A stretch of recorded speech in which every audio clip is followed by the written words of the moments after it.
We have to talk about how the GOP is going to try to steal the election for Donald Trump. There we go. I can read, guys. Did you know that?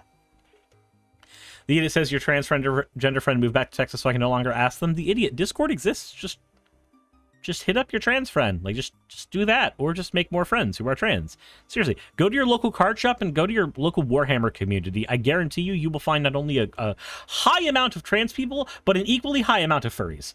Like, that is what you will find in those communities. At Magic the Gathering, maybe a little less so, but it's still there. But the Warhammer community, 100% just entirely filled with trans people. Alpha says, sure, you can read, but can you count? Haha, no, I'm a leftist. I can't do math. What are you talking about? If you take your socialism supplement, you stop being able to do math correctly. Sirs, how do I find a trans person who is into Beyblades? You go to a Beyblade competition. I'm going to sound so insulting if I say the next words that were going to come out of my mouth, so I'm just going to stop speaking, and we're going to move on to the fan art section. Thank you very much. Except not really. This is from Anubian. No, this is from Hubie Paradox. There we go. I'm used to the face swaps all being from a Nubian. Said Suris Kaiba. We saw that Suris had a Kaiba briefcase, so he couldn't resist. You're a fourth-rate planeswalker with a third-rate library. Man, it's so cringy to call Magic the Gathering players planeswalkers, especially when some of the most cringy characters in the lore are also planeswalkers, but yeah, who am I to judge? Who am I to judge?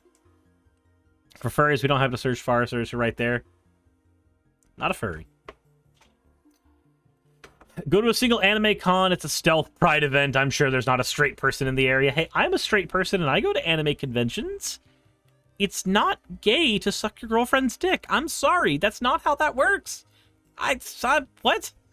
Anyway, the next piece of fan art we have is from Mathematical Cabbage, and it's Homestuck.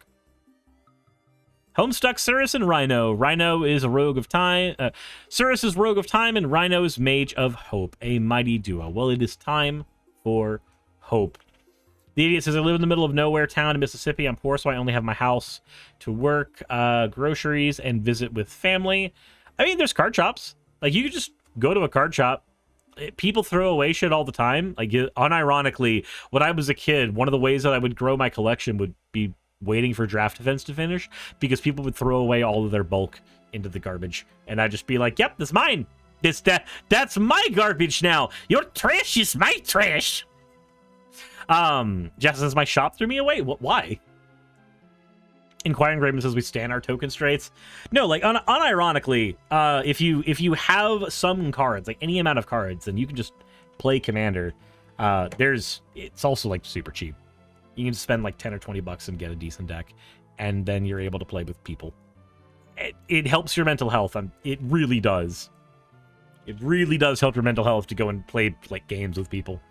Anyway, thank you all for your fan art submissions. If you want your fan art to be shown in a future video, the best way to do so is to drop it onto the fan art section in the Discord. With that said, I want to go ahead and take a look at this article here. Rachel Maddow lays out how the GOP will try to steal the election for Donald Trump. And this isn't tinfoil hatty, because they already tried once. There's been a lot of work trying to prove, by some shadow of some doubt, that Donald Trump in fact won the election in 2020. They've been trying that for a long, long time. So let's see what we get here. Let's see here. Lesbian political analyst Rachel Maddow worries that Republican county officials in battleground states could refuse to certify election results in order to help former President Donald Trump win the November 5th presidential election. If enough states don't report a clear election winner, the result would be decided by the House of Representatives, a congressional chamber that is under Republican control, all but guaranteeing a Trump victory. Republicans have quietly ceded county and state election boards with eager allies, Maddow wrote in a recent op-ed for the New York Times. Election boards across the country now include Republican officials who have not only propounded Mr. Trump's lies about the last presidential election being stolen, they have tested how far they can go in denying certification of the vote. Yay! The people who bitch and moan about election interference being bad, engaging in election interference. God, it's 2024. It's election season. We are here. Said, what, a lesbian? Yeah, a lesbian. She's a lesbian. Yeah, I'm confused. Idiot says to stop playing card games in 7th grade, so all I do is play video games, only single play offline. I mean, I have no extra money for gas all the time. How far away is a card shop from you? Like, technically mine is far enough away that it's better for me to drive, but I can still take my bicycle there. I've done it before. It's just hilly, but I can. Anyway, Maddow noted that Republicans have tried to this ploy more than 24 times in at least 8 states since 2020. In all cases, the refusenic officials who delayed or refused to certify the votes ultimately relented under legal pressure. She then notes that Georgia state election boards recently approved a rule giving election officials in each in each of the state's 159 counties, the option to delay or refuse certification in order to make a reasonable inquiry into the results. However, the new rule doesn't clearly define what a reasonable inquiry is. Another rule under consideration would allow members of the county election boards to demand to see all election-related documentation before certifying the results. Now, these sound reasonable, right? These don't sound like terrible implementations of like new rules or new laws when it comes to voting results. It sounds like a way to try to get elections to be more fair and more honest. But the reality is, if you don't actually define what a reasonable inquiry is, then it's impossible for us to tell if you are deliberately delaying results for as long as humanly possible, and then legal pressure has to be involved, or if you're actually skeptical of the results and think that there's something fishy that's going on. Like Mike Lindell freaking out about, oh my God, they found 28,000 more votes in Georgia today. Like the votes just were found somewhere, and we somehow know that they also were not calculated before. And we also somehow know that they would have a meaningful, like they would meaningfully change Georgia's color from blue to red. And that alone would be enough to cinch things for Donald Trump. Like there's a lot of assumptions that have to be piled one on top of another, on top of another, on top of another, for you to get anywhere with these conspiracy theorists. And the thing is that they are kings of making all those assumptions. Instead of doing what you're supposed to do with assumptions is cut out as many of them as you humanly can, so that you're left with, well, if A and B happen, then C necessarily follows, or C is likely to follow. Like, that's as far as you're supposed to go. That's what Occam's razor is for. Eliminate as many unnecessary assumptions out of a statement so that you can get a more accurate statement. It is more accurate the less assumptions that you have, usually speaking. These people want to pile assumptions on top of one another until they are living in effectively a fantasy version of the world. That's not healthy. Not at all. Idiot says the only card shop near me is 22.8 miles away. Entirely fair. That does prevent that. That does not, however, prevent spell table. So I guess that the only options would be online anyway. Anyways. In a state where Republicans have delayed or refused certification at least 7 times since 2020, more than any other state, the rule injects a new layer of murk into the legal waters less than 100 days before the election. To illustrate her point, Maddow tells the readers to imagine an election night scenario in which Georgia Republicans refuse to certify election results in their counties, citing reasonable inquiries into unspecified problems. Similar officials in other crucial swing states like Michigan, Pennsylvania, New Mexico, and Nevada could report similar scenarios. Under recently revised federal law, each state has until December 11th to send official certified state results to Washington for the Electoral College to count. But if a state doesn't meet the deadline, then what? The point of the certification refusals may not be to falsify or flip a result, but simply prevent the emergence of one. If one or more states fail to produce official results, the Constitution's 12th Amendment states that the newly elected House of Representatives shall hold a vote for president, which each state delegation in the chamber getting 1 vote.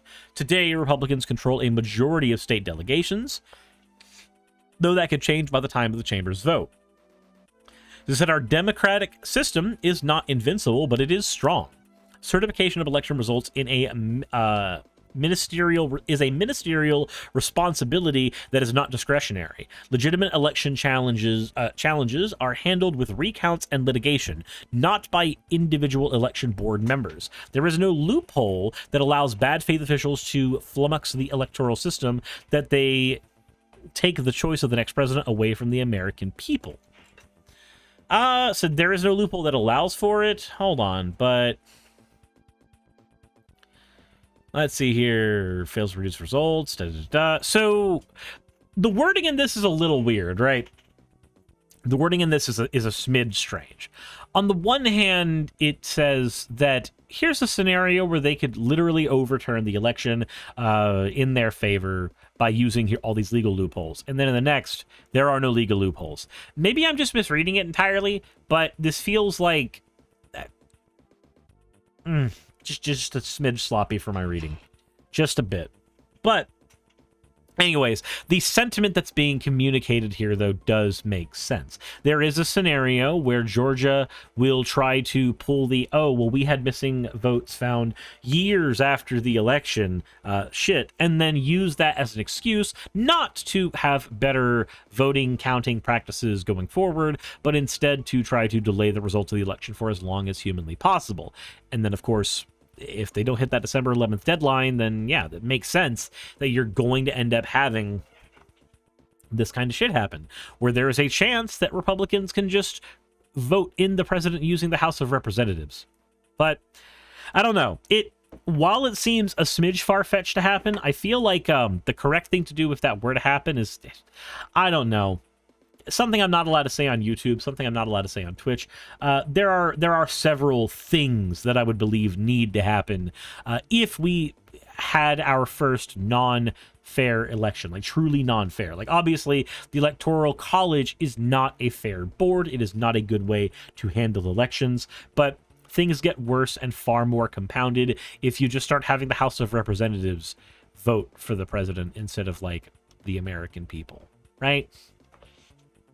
Eli Klein says, so they're trying to do the same BS as in 2020, and if that fails, another insurrection? I guess we'll see. Trump doesn't have the same power base that he did during 2020, though, so maybe that will help. She has noted that Trump and the Republican National Committee Chairman Michael Whatley have both signaled a willingness to delay the vote certification. An official with the Heritage Foundation, the anti-LGBTQ conservative think tank behind Project 2025, said that the conditions in the country are now such that most reasonable policymakers and officials cannot in good conscience certify an election. Refusals to certify results should not necessarily be seen as indicting real electoral problems. They are more likely part of a bad faith strategy to mess with the democratic process, Maddow writes. Opponents no doubt will fight any certification denials in the courts. Those efforts are important, and every state should be shoring up its own legal and electoral system now to prepare for, deter, and defend against any efforts to sabotage certification. But stopping such subterfuge also depends on an informed public that refuses to let false narratives take hold. To that end, Maddow suggests that readers get to know their local election board, be vigilant, and be unsurprised if Republican officials refuse to certify the votes in order to maximize chaos and upset. Okay, so the takeaway from this is there is a legal way for Republicans right now to ignore election results. Completely ignore it. While there are plenty of ways that we can try to prevent that, the ways suggested in the article literally are, hey, get to know your local election board, get to know who they are and what they are doing so that you can be vigilant whenever they actually decide to do shit. I think there's a lot that's being left out here. For instance, if you do believe that your local election board is corrupt, which we know that Georgia's is right now, actually, because there was a whistleblower who talked about the ways that they were going to try to make it easier for Donald Trump to get elected using the Georgia election board. It may be a good idea not to just get to know your local election board. Maybe it'd be a good idea to also get on your local election board. Be part of the group of people that are actually preventing the problems from happening in the first place. That is an option that you have. Like with most other government positions, if they are elected positions, then you can actually get elected into them. If they are not elected positions, then you have ways with, was it usajobs.gov? You are able to get a position in the United States government the same way you would any other job. It's just through that website as opposed to anything else. D says the fourth box of liberty, the unable to think tank.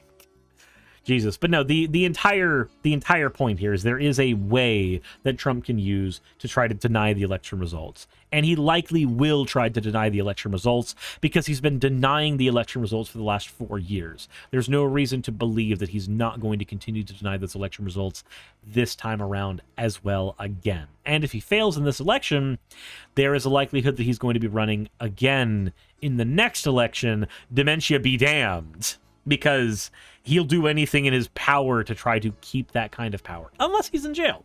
Like, if he's just in jail, then that's not going to be the case. Maybe. Jeff Sparksy says the sad thing is that depending on the state, getting part of the election board can be dangerous because crazy people. It can be. It can be. But what other options do you have in some situations? That said, I really hope Trump loses. I hope none of this worry comes to fruition. I hope that a world does not exist where they get to decertify the election. I would like to know what y'all are going to do about this particular situation, though. Because from where I am, the right thing to do is basically what was suggested in the article as a bare minimum, getting to know your local election board. But again, I would implore people who are very confused or very upset about how things are being ran in their local government, then USA Jobs is an option that you can take that will allow you to go and try to get one of those positions yourself so that you can try to help fix this broken system, if you believe it is so broken, which I believe to a degree it is. That said, let me know what you think in the comment section below. Hit the like button if you haven't already, and as always, everybody, insert end of video tagline here. Hey, just wanted to give a quick thank you to all of my wonderful patrons who help keep me afloat and help keep this channel going.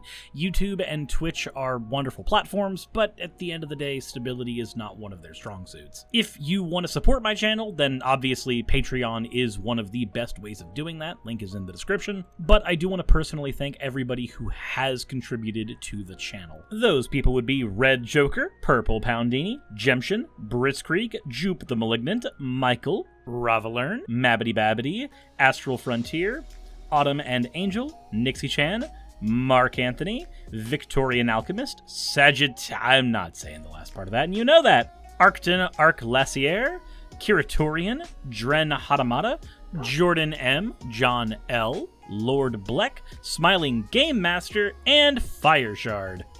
And everyone else who supports my channel and lets me do what I do full time. This is a dream job of mine that I never believed that I would be able to take full time, and with your help, I've been able to do it. So thank you so very much for that.